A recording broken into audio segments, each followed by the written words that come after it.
Живеат во ѕидови со влага, немаат лекар ниту врата на тоалетите.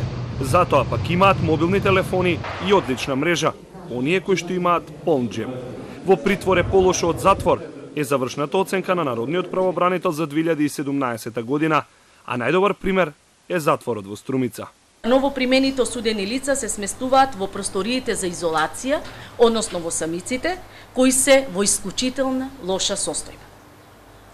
Тимот на Националниот превентивен механизам при непосредниот увид констатира дека во самиците истовремено се сместуваат и осудени лица со изречени дисциплински казни, упатување во самица, што представува вистински ризик од криминогена инфекција врз новопримените осудени лица.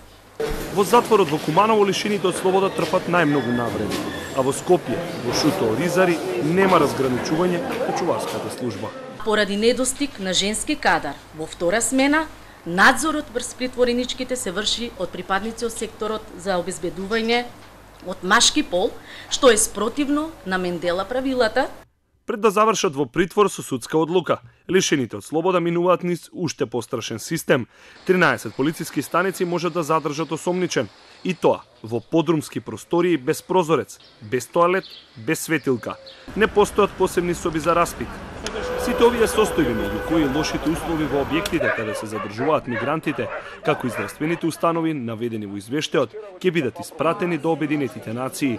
Од канцеларијата на Омбудсманот очекуваат по препораките да постапат и од управата за извршување на санкции и надлежните министерства.